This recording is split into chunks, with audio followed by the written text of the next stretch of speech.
habang naglalakbay ka, natitisod mo na pa isa-isa yung mga itong brand na to, itong individual na to, itong creative na to. And eventually, makakapag-unlock ka ng business deal with them. Una, mag-usap kayo about art and life. Pero eventually, pag maganda yung nangyari at yung relasyon or nabuo yung samahan, mag-usap na kayo sa numbers na ito. Ayun yung mga lagi namin look forward. And isa rin sa napansin ko, tol, parang mas nagpo-flourish na ngayon yung mga local talaga. Kasi dati, nilala mo ng era natin, Juxtapoz Magazine, Hype Proctos. Tol, ngayon, wala nang halos ngayon influence ng Western, no? Parang sa akin, okay yun, sa analysis ko ngayon, ito na yung era rin na talagang yung local scene natin sa Pilipinas is umaangat na rin sabay. Pag nahit mo yung rock bottom, minsan sarap na rin mag-switch lane or like bumitaw or gumawa ng ibang bagay, sir. Pero kami, sinusubukan namin. Ang narrative ng ginagawa namin ngayon is at somehow i-prove, patunayan na pwede kang mabuhay while doing this type of lifestyle or living.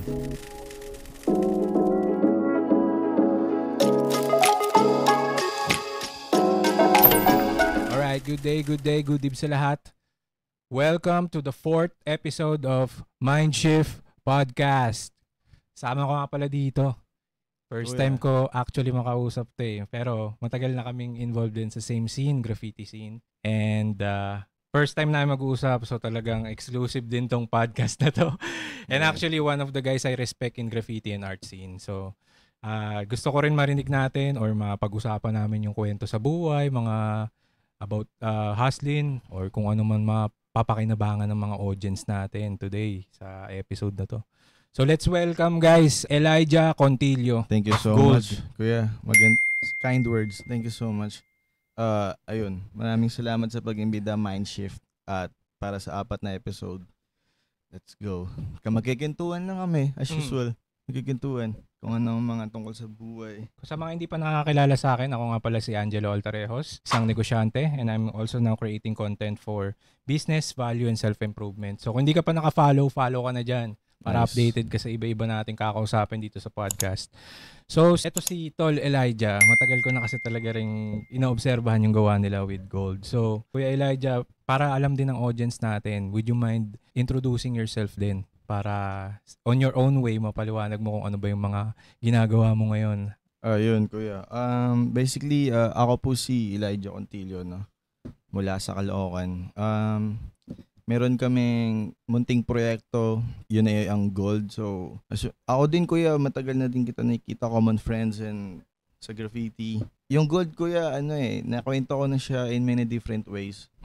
And kung anong context or anong meaning nun. Pero ngayon, parang as the story goes by, pasimple siya ng pasimple. So ngayon, Kuya, yung gold ngayon, isa lang tong proyekto na mas gusto pa namin fokusan or i-push yung mga singular ideas lang. Like, ang dami namin gusto gawin doon eh. Kasi the first place, yung gold is like platform talaga siya ng labasan ng thoughts. And right now, kung saan na siya nagli-link up and gumagapang naturally and gratefully kami dahil di rin namin namalaan. Ano mo yun? Tayo nga, sir, isipin mo. Pero ano nga pala, initial background mo nga pala, Tol? Ano bang kwento mo or family background mo, Tol? Paano ka napunta sa graffiti art scene before, or street art nun eh, no? Di ba street art tayo nagkakilala nun eh, di ba? Street art, Kuya. Mas inclined kami dun sa street art spectrum. Mga anong year yun? Around, 2012, 2013. Si Utol, Earl Stronghold. Sa college nila, mayroon doon activity na magdidikit ka ng mga poster no school as marketing or promotion, no. Tapos the same time nagpipick yung underground bundle sa Caloocan nun. Shoutout sa WFU, family and friends. So at somehow na-incorporate namin yung activity ginagawa ni brother na pagdidikit ng poster sa papel, tas impluwensyo nung surroundings, environment shapes you, diba? So 13 ako nun, sir. Parang syempre ikaw, bata, ang astig ng mga yun, So, ayun, to make it short, nag-start kami mag-vandals around Caloocan, writing our pen names. Tapos, na-discover namin tong konsepto ng street art na mas more on image. Dahil ang graffiti or tagging or letter game siya, diba? So, ito, na-discover namin tong mga imagery na to na pwede pala yun. So, ayun, parang, ayun yung ginawa namin ng ginawa. Tapos, jump in ngayon, ginagawa pa rin namin yun, pero parang ang dami na nangyari. Graduate ka ba ng arts tol? Hindi ako, sir. College dropout ako eh. Lahat naman sa scene, di ba? Kumbaga hindi naman sa pero parang karamihan talaga sa scene is more on street bred talaga kami. Karamihan sa amin, yung parang mga rock bottom boys. Tawagin, from the DIY. Kasi yung graffiti scene dati, guys, hindi ko pa pala na-share sa inyo. Siyempre, at some point nun, hindi pa siya parang kung ano yung eksena natin. Lahat kasi ng eksena na nakikita natin ngayon na nagbo-boom, like for example, yung local music industry natin, 'di ba, sa hip-hop games or rap game. Yung graffiti scene is parang nung mga year ng early 2002 to 2010, yun yung mga early years. Pero itong 2016 2016, sir. Event yun related sa sticker trade attars. Ayun nga. So, kasi yun nga, lahat ng gagaling talaga sa subculture. Kaya lumaki ang Meeting of Styles. Diba na-feature ko nun recently yung Meeting of Styles. So, para sa mga may idea rin, para maintindihan din nila na almost ang art scene is also still like a subculture na eksena dito sa sa bansa natin, let's say. So, si Kuya Elijah natin is matagal na rin sa eksena, and he started... Sakto lang, sir. Sakto lang po. He started from street art, moving into... Pero yung basta nag-evolve din yung art mo tol no? Parang naging... Yeah. Ano yung mga influences mo nga pala nun? Bakit? Paano Madami. Na-produce yung mga ganyan na klaseng works tol? Sobrang dami po, sir. Di na mabilang. Kumbaga, meron kaming... Alam ni Earl Stronghold dyan. Meron kaming ritual na kung saan manonood muna kami ng mga street art documentary ng mga western. Siyempre sila naman advance sa lahat eh. So, nanonood muna kami nun. Tapos after na parang ginahan ka na or like nafa-fuel up ka na, tsaka kami gagawa ng art sa labas. So parang namin ginagawa yun. Pampainit, pampamotivate na hindi ka lang nag-iisang gumagawa ng crazy, seemingly crazy stuff na yun, no? So, ayun, more on western sa dami, pero locally. Ayoko kasi mag-drop ng name, pero sige. Kung kilala, basta alam niyo na sa bagay, almost work hard until your idols become your friends. So parang kami ni Utol is sobra kaming nag-fanboying sa street art / graffiti scene or itong subculture as whole. Sobra kaming nag-fanboying doon to the point na yung mga idols lang before, nakasama mo na sa same table. Nagka-exchange na kayo ng thoughts and nagto-talk and eventually naging friends of friends. So, parang yung mga references ko sa art locally, tropa na din sila and ang dami nun eh. So, hindi ko na din isa-isahin, sir. Pero ang dami kong inaagol. Anyway, shout out tayo sa local scene pa rin. Siyempre, support tayo sa lahat ng roots ng pinanggalingan namin eh. So, lang kami, medyo nostalgic, nagre-reminisce lang ng mga early years. Well, anyway, going back to your art style nga pala, tol. Paano mo nakaka-come up yung ganong visual imagery? May tawag ka bang terminology doon sa ganong style or paano mo siya i-describe? Napapadalas siyang itanong sa akin ngayon, no? Pero until now, sir, sa totoo lang, hindi ko pa rin na-figure out kung paano yung pinaka may explain ko siya type of sagot. Kasi laging nakadepende kasi yung interpretation ko dun sa mga imagery na nakikita nila sa situations na meron ako personally and as whole. So, right now, kung ano man tawag nila doon, gold word, malalaki labi, cartoons na weird, moment, basta kung di man nila ma-define or hindi nila ma-define yun, doesn't matter. Ang point lang namin sa message namin while doing it is makita mo yun na may ganun. And nag-e-exist yun, pwede pala yun. Kasi minsan, sir, tayo, di ba, lagi tayo naghahanap ng mga reference pag meron tayong gagawing startup project, di ba? Meron ka mga tagpong kaparehas mo mag-isip. So minsan, yung mga tao na yun, maghahanapin ng reference sa internet, somewhere else. Kami, gusto namin na kami yung maging confirmation na kung may naisip ka na parang sobrang swerving yung gagawin ko na yun, pero mag-make sense din siya along the way. Do it. Kasi ganun exact yung ginagawa namin. So, ayun, sir. So, yun nga, doon na nga tayo sa creative process mo, no, tol, no? So, ilang years na? Bali, 2012 up to 2024. 12 years na rin, no? Yes. More. 11. Ganun kuya. Kasi yung mga show mo, tol, napakarami nung show mo, di ba? May 10 ka na yata nag-show di ba? Hindi kuya, pang-apat, Hindi, plus yung gallery solo shows. ba to? Solos, mga art Hindi, shows? lahat. I mean, all. Collaboration din. Sama na natin yun, tol. Yes, lagpas na siya sa Veterans ka na talaga, tol, di ba? Parang... Hindi naman, kuya, basta exploring lang tayo, yes. Oo. Pero, so far, numbers, lumalaki siya, lumalawak siya. Tapos, minsan di ko na lang din monitor ilan na din. Pero almost 80 plus brands na yung nadaanan ng Gold Award. Hindi yun consistently like meron mga one-time client lang, meron hanggang ngayon na well, talagang high fashion ka na, tol. Kung parang susumahin ng mga pang off-white label, ganun Supreme yung direction yung magiging no? On a local, ayun sa akin sa nakikita ko lang. Thank you so much kung ganun mo nakikita, pero yeah. Pero on long-term quiz, kasi gusto ko lang din, sarap nun. Baka at least namin yung vision or natin na pag-uusapan natin, di ba? Actually, si Virgil isa yun sa mga references natin, sir. Pinapanood ko yung trabaho niya for a while. Isa sa mga reference about sa runway, sa value building, sa business side. Actually, dun siya mas kumbaga kung aspiring fashion designer ka or entrep na related sa damit, papanoorin mo yung kung paano niya finormulate yung Off-White, yung Louis Vuitton. Pero kung titignan mo siya as parang business side, iba din kasi kung paano niya, meron siyang historical pieces na ginawa. Hindi naman sobrang historical, pero kasi sa streetwear or sa high fashion, juxtaposition yun.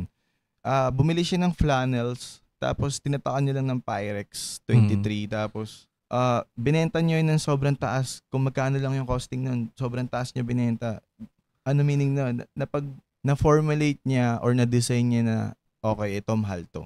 Kahit ganyan lang yung costing niyan. Bibili niyo ng ganyan yan. Kasi or pwedeng siya yung gumawa, or dahil sa simpleng konsepto na gusto niyang tagusin yung luxury or yung high fashion. I don't know. Pero ang galing nun. When it comes naman sa high fashion, tol, paano mo na bivisualize na patutunguhan ni Gold World, tol? Malayo-layo pa, sir. Actually, nagsisimula pa lang kami ngayon and we're still formulating kung saan papunta to, pero hopefully mas business inclined, the same time na execute pa rin yung art side.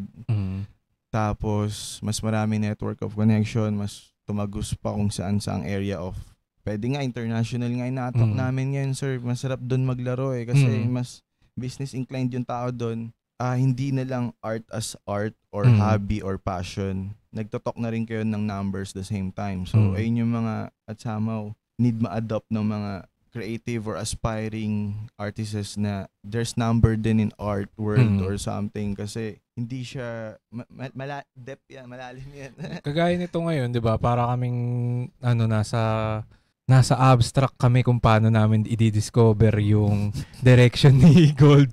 Pero grabe fascinating. Kasi tol, talagang banger yung lahat ng dinadrop mo, bro. Kahit kaya yung mga visuals mo lang sa Facebook. Talagang, thank you so much. Diba? Thank you so much, very, very interesting and malaki ang potential talaga ng ibang level na fashion, di ba? high fashion. Let's say na pwedeng ganun. Sarap niya tagusin, sir, kasi pag, kumbaga, representasyon ka ng social situation mo, kung saan ka nanggaling, kung saan culture or subculture ka nanggaling. Pag in-adapt mo yun sa fashion world, ikaw na yung magiging representative ng ganung story sa fashion industry. So, ako at somehow, ayun yung gusto kong i-push through, or kami, ng mga taong gumagawa din nito. Hindi lang ako nag-isa gumagawa nito, maraming nag-execute at nagsaswerve into gantong business model or slash passion project. High fashion, street fashion, anything in between, siya, sir, sobrang niyang business inclined din. Kasi, world ng retail and mass-produced items and collection by collection by collection. Meron din naman gumagawa, mga limited lang. Pero, yung price point naman mataas. So, hindi yung 1 million sa ilang damit yon, nakuha mo ng ganun. Pwede mo makuha yun sa couture side or sa limited pieces ng 3 t-shirt lang, makukuha mo na yung number na yun. So, Ayun yung number gaming nung mga Mga brands ngayon no. Brands or may consider ba siyang lifestyle brand tol sa category ngayon? Lifestyle, yes. Kasi sir, basically art kasi talaga more on no? Hindi sir, di lang art. Actually, yung goal ngayon is display siya ng iba't ibang lifestyle na meron kami. So, sobrang hindi siya linear in a sense na pwede kami tumawid kahit saan or kung saan mang area ng subculture dahil actually, dinaanan din talaga namin siya or na-explore namin siya at somehow nung talagang nag-explore pa kami era. Right now, kasi ngayon, as long as kaya namin, one at that time na lang eh. Kung art ngayon, art plus business, music, let's do music video, ganito ganyan, photography, let's do it. Para mapakusan mo and mapiga mo kung ano yung dapat mapiga nung activities na yun or project na yun. Ako kuya, bilang galing sa ghetto area, trenches or kung ano man term, sa laylayan, ang mga dapat need ituro sa normal na tao is paano magbasa ng numero or like paano explorein yung area ng buhay na yun eh. Kasi hindi lahat nilulubog yung side na yun eh. Pero nandun yung basic doon nabubuhay actually yung mundo sa business world. Yung flow ng money and everything in between. Paano mo masusustain kung ano man yung meron ka or binubuo kang konsepto. Paano mo masusustain yun in a sense na mag-earn ka ng money from it. Na-execute din natin yun as well. Di ba? Gano'n naman eh. Di ba? May template. Ang question ko lang, bro, is in time, ano kaya yung gano'n na side na yung automation ng... Automation? Right now, kasi, kuya, yun nga, choose your people, make a team. Yung talagang reliable and talagang everyone is may mako-contribute sa table or like yung skill set nila, okay. Tapos, divide the work. Isa sa mga factor para ma-divide mo yung work is alamin mo kung saan sila okay at saan sila magaling, saan sila nag-excel. Tapos, okay man, you got something, maganda ka pumitek, maganda ka mag-picture, o ikaw mag-media content. Oo. Positioning, sir. Tawag namin sa amin, positioning. Saka yung sa show mo, tol, di ba ginagawa mo nga yun? Ikaw, pwede kang model. Ikaw, ang role mo, model ka. Ikaw, alam mo yun, sir, para siyang... Delegation din talaga, no? So, parang, hindi mo kukunin yung lahat. Hindi mo kaya gawin lahat yun. Syempre nga. Yun lang, yun yung mga bagay na hindi ko na-analyze. And when it comes naman sa bagay, no? Iba kasi ang art eh. Talagang iba eh. Ibang... Pero kuya, may business pa din doon kasi how you communicate with people. How you request, paano mo i-share yung vision mo in a sense na para ka din nagbebenta, sir, dito eh. Hindi nga lang pera yung currency, tiwala nga lang and pagsakay dun paghangkas dun sa bangka ng vision na meron ka. Pag may nag-agree na tumulong or magpresentang mag-assist sa'yo while doing your ideas, business na rin yun kasi parang nabenta mo sa kanila yung vision mo eh. And they buy it and they support it as well. So tapos syempre, 'di ba, pag na-satisfy yung isang client, sila na rin yung mga nagiging referrer natin. So sa customer customer experience. Customer experience, word of mouth. Pag maganda yung trabaho mo, maganda ka ikikwento ng tao. Pag medyo hindi maganda yung trabaho mo, ganun din ikikwento nila. Like, 'di ba ngayon by ratings na. So nag-freelance work ka rin ba sa art? Sir, freelance ako until now. I mean yung sa major platforms like Upwork, Fiverr, nag-account ka doon? Hindi sir, full-time talaga to. Like art sagad to. So tapos iba? nag-expand na lang into different platforms. Kaya yun, wala akong idea dun sa mga ganong bagay. Kaya pagsensyahan mo na kuya yung mga tanong ko. Medyo assumptive. Nag-explore tayo ngayon. Oo. So kasi ako mas more nasanay naman ako sa corporate art. So sila naman talaga, sila Kuya Elijah natin is talagang artist na full-time. Yes, kuya. So far, hindi pa po ako wala pa talaga. Wala pa ako experience sa corporate life dahil itong sa gold or yung ginagawa namin ngayon is ako personally, sobra ako nag-i-invest ng time at sinusugal ko yung mga certain pwede kong sitwasyon alternatively para i-push to at bakbakin to ng bakbakin. So, by doing that, yun, full-time artist, ginagawa namin to, dito kami nabubuhay. So, ito na rin yung business namin. No? So yun nga kuya, ang tanong ko naman kasi, 'di ba, ang dami mo na ring mga post na recently with big brands na corporate brands talaga. Paano mo na-approach yung mga ganong entities ngayon sa ganitong career mo? Good question, kuya. Bali, basically, build your portfolio, make yourself visible. And yeah, cliche pakinggan pero hard work talaga, man. Like consistency. Just do specific things kung ano man yung ginagawa mo na yun. And yun nga, as per said kanina, hindi mo alam sino nanonood. And baka habang naglalakbay ka, natitisod mo na pa isa-isa yung mga itong brand na to, itong individual na to, itong creative na to. And eventually, makakapag-unlock ka ng business deal with them. Una, mag-usap kayo about art and life. Pero eventually, pag maganda yung nangyari at yung relasyon or nabuo yung samahan, mag-usap na kayo sa numbers next. So, ayun yung mga lagi namin nilook forward and masarap na activity gawin ngayon. Siyempre. Diba? Making art and making money, make out of living of it at the same time. Hindi sa para magtunog, ginagatasan mo yung shit mo Pag sobra mo minahal yung ginagawa mo, sir, at somehow sa buhay mo, reregaluhan ka rin yan pabalik. And minsan, ayun yun. Just do it purely lang naman and yung intention mo is good. Yun na yun eh. Kung paano nila iti-take, paano business shit yung mangyayari, anong deal yung may ako-close mo, to follow up na yun. Basta yung attraction mo and yung vision mo or yung goal mo, safe and malinis and patas, linear. Mahilig ka rin ba magbasa ng books, Tol? When it comes sa nag-attempt kami. Pero visual learner kasi ako, sir eh. Di ako mabasa. Nag-attempt kami kasi alchemist. Nag-attempt kami alchemist pero di na ako personally di ko pa siya tinatapos. Para kasing itong dinidiscuss natin yung kay Robert Greene sa Mastery. Okay. So, ewan ko. Check ko yun. Robert Greene, Tol. 48 Laws of Power, Mastery. Bakit mo nasabi Mastery to, sir? Anong nakita mo? Hindi kasi ito is pursuit to talaga to Mastery to Parang niniwala ka ba dun sa yung 10,000 hours ng gagawin mo yung same shit para maging master ka talaga? Hindi, natural marketing yung pag yung client lalapit. Minsan naman organic. Organic. Ako naman, sir. Minsan may mga specific akong gustong proyekto na gusto ko talaga yun. Ako yung nagpapasa doon. So, yun naman yung ako nagpo-propose, sir, trabaho tayo, ganito, ganyan. Kumbaga, itong community pala ni Gold, no, Tol? Paano mo sila nabuo as community? Paano mo naparamdam yung pagiging genuine yung brand na nafe-feel ngayon ng subculture audience? Good question, kuya.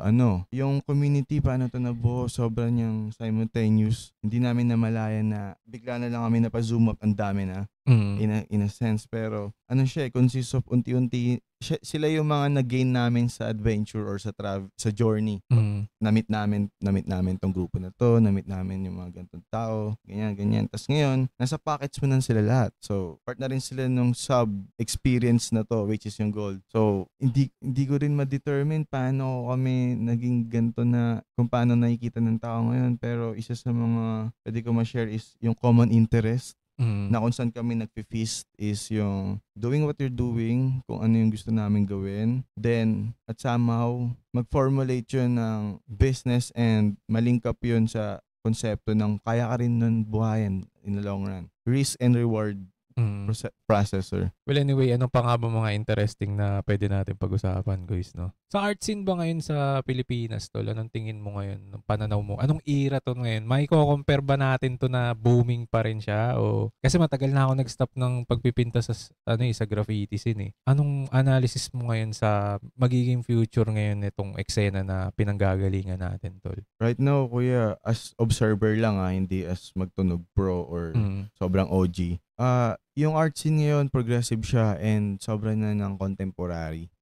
Nagko-coexist na yung traditional, yung juxtapositions era and yung actual modern. Nagbe-blend na sila together. Before kasi na-observe ko or na-observe namin, pag ito lang specific word na to, ito lang yan. Parang sobrang guarded yan. Ito naman, ganun din. Ito, ngayon nagbe-blend na and parang nagre-resonate na each other, nagkakaintindihan na yung modern and old school race. Minsan nagko-collaborate na rin in a sense. So, progressive yung art kasi mas maraming tao tinitignan na siya kung paano siya dapat tignan. Kasi sobrang laki ng stigma at stereotype pag sinabi sa art eh. Like, kunyari, basically, pag yung decision mo sa buhay, kunin mo course, mo? Mag-art ka lang. Wala mong dyan. Isa rin sa napansin ko, Tol, parang mas nagpo-flourish na ngayon yung mga local talaga. Kasi dati, naalala mo yung era natin, Juxtapose Magazine, High Fructose. Tol, ngayon, wala nang halos ngayon influence ng Western, no? Parang sa akin, wow, okay yun, sa analysis ko ngayon, ito na yung era rin na talagang yung local scene natin sa Pilipinas is umaangat na rin sabay. At wala na nga tayo talaga Western influence. Di na nga ako nakakita ng mga post ng gawa ng mga Parang local empowerment na. Oh, so ito yung era para i-share natin yung talent natin, yung mga artists lalo sa visual arts, panahon para ma-highlight natin. Kaya itong Mindshift podcast din, hanggat maaari yung mga visual artists natin, ang ano natin, ikwento natin yung storya nila, iba yung pinanggalingan nila. Yes, So, yes, ito I si agree. Kuya Elijah, na subaybayan niya rin yun, yung era ng mga western art pa tayo, no? Kahit sa damit no? Ngayon. Sir. Until now. Pero yung point is, mas na-highlight na and mas nagkakaroon na ng muscle. Yung local movement rather than being just like copycat or something. Oh, no? Or masyado ng isang something or ng brand. So ngayon parang yun nga, art in general, progressive, pero hindi pa rin, malayo pa tayo sa katotohanan na kung paano yung atake ng art sa first world or second world country. Third world country tayo, sir. Lahat ng bagay dito, late So, at somehow, nag-a-adapt pa lang tayo pa isa-isa, pero at least, di ba, may nangyari progressively. Pero sa ngayon, mas madali na tingin ko, nararamdaman ko, parang mas madali na kumuha ng corporate sponsorship compared noon. Talagang weirdos tayo noon yung era na yun. Ngayon kasi, yung mga corpo world, sila naman yung sinusubukan nilang mag-dive in doon naman. As a form of marketing or as a form of exploration ng may ganun palang culture, may ganun palang scene. Tapos, ayun. Saka kasi, leverage. Na-establish na yung mga community. Kagaya nun sa inyo, tol, di ba? Engaging na yung community ngayon ng mga visual artists, di ba? Yes. Dami mga kahit sa toys, di ba? Kilala naman natin. Kasi sa graffiti ngayon, meeting of styles, di ba? We can see Shoutout kay Kuya Trip. Sobrang ganda ng movement. Palupit ang scene. Kaya mainam din na ito yung mga ganitong projects natin, pinopromote na rin natin sila. Sabay na rin, di ba? Tsaka kuya, ikaw para i-push mo to Mindshift at i-highlight yung different POV, the same time business take ng mga creative. Good to kasi ito yung pang counterpart sa mga nonsense ngayon sa internet. Alam mo naman kung gaano ka-diverse yung pag-i-scroll ka lang, ang dami mo nang pwede makita .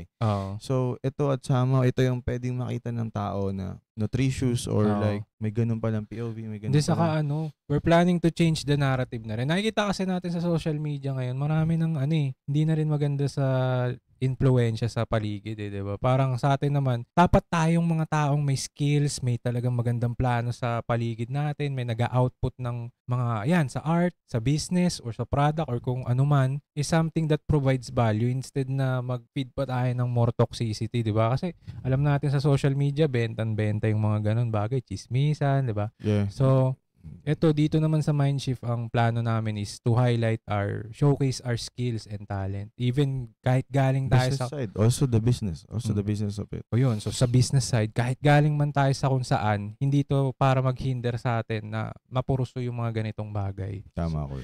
So everyone, lahat ng mga ini-interview ko talaga is came from talagang wala kami ever since. Di naman din ako aware sa pagbi-business, pero hindi rin ako graduate ng arts noon. Nag-arts ako. Ikaw din ba, kuya? Graduate ka ba? Hindi, kuya. Ang layo ng yung course ko, game development di ba? Tapos, kaso, ayun.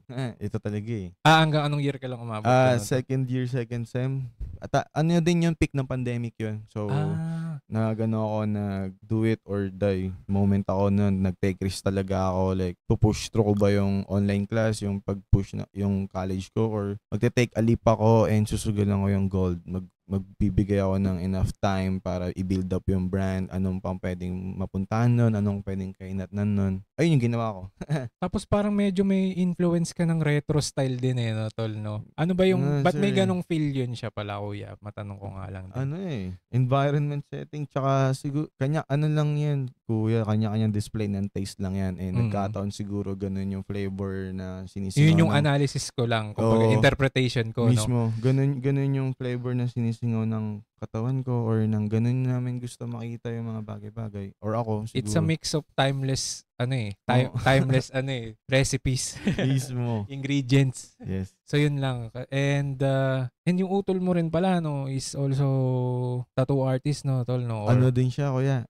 Marami rin siyang ginagawa. Marami rin siyang so, multidisciplinary talaga kayo sa background ng family. Parents mo, tol, ano nga pala, arts din o ano? Hindi. Si father is a veteran taxi driver. Matagal na rin siya. Si mother naman, full-time hustler. Ngayon, sari-sari store business ni mother. So, kung titignan mo yung formula na yan, walang art dun eh. Oo, no? Pero, ewan ko, ba't din talaga, ako personally, hindi ko malinear yung sagot saan galing, ba't kami, wala namang artist, super artist sa namin. Lolo namin, nagdo-drawing, nagpipaint, pero hindi siya yung super, yung parang kilalang artist eh. So, kung, ayun lang, the rest, wala na. So, ewan ko kung, anong traces na ito, sir. Naalala ko yung mga early works mo, tol, yung mga wheat pasting ka pa noon, saka street art talaga, no? Yes. Mga una, kumbaga, if you know yun, yung mga nakita yun, talaga nakasubaybay sa amin. Alam yung mga, ayun yung mga early art style ko din, kuya. Kasi nag-progress at nag-metamorphosis na rin yung ginagawa ko ngayon.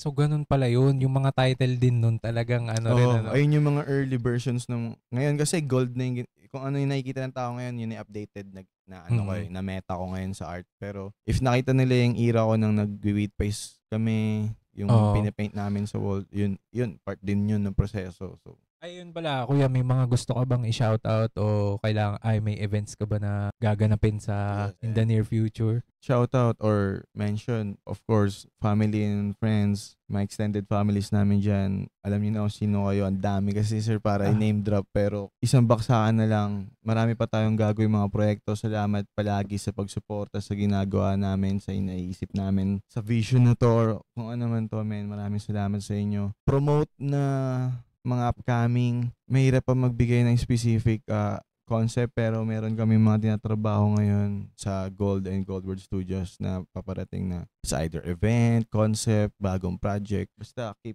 your eyes on us. O yun, stay tuned lang kayo. I-plug ko ulit dito, Gold. Follow nyo lang po para makita nyo rin kung saan ang natin ngayon, mga ganap natin ngayon dito sa art scene. At syempre, makita natin ang iba pang projects na magagawa nito nila Kuya Elijah. Thank you so much po. Ano pa ba, may mga final message ka ba para sa audience natin when it comes sa ganyan na nilalandas mo ngayon, tol? Ano lang, kuya, mga simple yan, konsepto lang ngayon yung mas gumagana para sa amin. Consistency, sir. Parang gawin mo lang ng gawin yung ginagawa mo na yun. Masterin mo yun. Kung saan ka dadalin nun, yun na yun. Kumbaga, at somehow, ang need gawin ng tao, mag-decide, mamili ng gagawin, tapos gawin mo for a long, long time. Tapos kung need mo na at nafe-feel mo na mag-swerve or mag-shift or mag-mind shift, gawin mo ulit. Ganun naman yung cycle ng life, sir. Meron kang pipiliing certain activities or craft, gagawin mo siya for a while. Pag feeling mo, hindi yun para sa'yo, hanap ka ulit. Tapos gagawin mo siya for a while, di pa din. Hanggang sa, yun nga yung topic kanina, hanggang sa matamaan mo yun, masagi mo yun tamang path. Tapos from that, pag na-feel mo na yun, ayun na, bombayin mo na, gawin mo na. Yun lang yung ginagawa namin ngayon, sir. Yun. So, tuloy-tuloy lang tayo sa pag-create until at some point na makita natin. Tsaka as if may ibang option eh. As if may ibang option. Yun lang yung catch doon. As if may ibang option, just do it, man. Just do it. I don't know, bro. Sometimes it sounds corny or cliche or like redundant mo siyang maririnig. Pero mapapansin mo, ba't lagi siyang sinasabi ng mga tao? Para siyang bawang. Yung bawang, man, nandiyan lang, ang bilis niya ma-purchase. Parang lagi siyang part ng luto. Diba? But ito yung sinasabi ko, ganito yung sinasabi namin sa sarili namin lagi kasi minsan nakapanghina na rin ng loob mag-go through dahil kada umaangat or like nagle-leverage yung level mo, nag-i-intensify din yung task and yung mga circumstances. So, may mga certain time na pag na-hit mo yung rock bottom, minsan sarap na rin mag-switch lane or like bumitaw or gumawa ng ibang bagay, sir. Pero kami, sinusubukan namin. Ang narrative ng ginagawa namin ngayon is at somehow patunayan na pwede kang mabuhay while doing this type of lifestyle or living. So, ayun. So, napakaganda mensahe. Yes po. Pero hindi ako nagko-convince na, man, bala kayo. Okay. Ito, another point of view lang to. There's a like 8 billion point of view existing right now and this is like isa lang din to. So, yeah. So, exactly. Yun. Talagang valuable valuable na lesson natin kay Kuya Elijah natin. Yes, boss man. So, ano lang kami, pa-chill-chill lang kami. Hindi kami masyado nagpe-pressure ng one shot para ano rin, 'di ba? Mahihimay natin yung mga dapat na topic na pag-usapan. Mahirap din naman kasi yung isang shot lang. Syempre, ngayon lang kami nagkausap. Papakiramdaman din namin yung topics. Mismo. Kasi para mabigay namin specific kung ano yung gusto mo. Yun. Ito yung ano namin, talaga sa audience natin, talaga first time namin mag-usap talaga. Kaya makapansin nyo may mga cuts yan. Pero yung essentials talagang ilalapag namin. Antayin nyo yung edit. So bye-bye kayo. Follow na kayo Mindshift Podcast. Angelo Altareos yung Facebook page ko. Plug ko dito. Yan. Konti pa lang followers niyan pero marami pa tayong ibang magiging guest dito. Push lang ng push. Yeah. More episodes, more diverse people. And also more projects sa lahat ng mga nakaka-podcast natin. Kasi syempre, inaano natin dito pinopromote natin yung mga skills, talent. And actually, hindi na rin sila mga baguhan. Talagang may mga community na sila. At malaking pasasalamat ko na pumunta dito si Kuya Elijah natin. Malaking bagay ito sa akin. Thank you so much sa pag-invite.